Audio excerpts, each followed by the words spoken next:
চট্টগ্রাম আসছে আজকে তৃতীয় দিন। তো আজকে চলে যাচ্ছি ঘুরতে, যেহেতু আসছি ঘুরতে তো বসে থাকা যায় না। আসসালামু আলাইকুম গাইস, কি অবস্থা সবার? আশা করছি সবাই ভালো আছেন। তো আলহামদুলিল্লাহ আমিও ভালো আছি। আমি সহ আমরা যারা আসছি সবাই ভালো আছি। ভালো না থাকলে কি ঘুরতে যাই। তো অবশ্যই চলে আসলাম চট্টগ্রাম সি বিচে। আজকে তৃতীয় দিন ঘুরতে আসলাম। তো এসে অনেকটাই ভালো লাগতেছে। অনেকদিন পর অনেক দূরে একটা কোনো জায়গায় ঘুরতে এলাম। তো এখানে ঘোড়া পাবেন, গাড়ি ঘোড়া পাবেন, চড়তে চাইলে দামাদামি করে চড়বেন। তো চলে আসলাম লঞ্চের কাছে। এক এক টিকিট 100 টাকা করে, উপর দিয়ে এইভাবে প্লেন যাবে, আপনারা ভয় পাবেন না। চাইলে প্লেনে উঠে আপনাদের জেলায় পৌঁছায় যেতে পারবেন। তো কিছুক্ষণ ঘোরাফেরা করার পর বিকেল সন্ধ্যাবেলা হয়ে গেছে, আসি আমরা 4টার দিকে।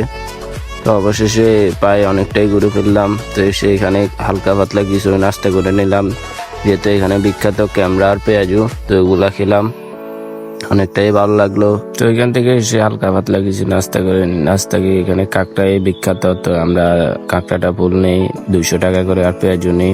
তার সাথে এটা কি আমি জানি না। তো আমরা আসার পথে রং সাইড দিয়ে ঢুকে যাই, তাই আর তাকরিব ভাইরা আমাদের ঢুকতে দেয় নাই। যা হোক, আইন সবার জন্য সমান। তো আজকের জন্য এতটুকু। সবাই ভালো থাকবেন, সুস্থ থাকবেন। নতুন কোনো ভিডিওতে দেখা হচ্ছে। আল্লাহ হাফেজ।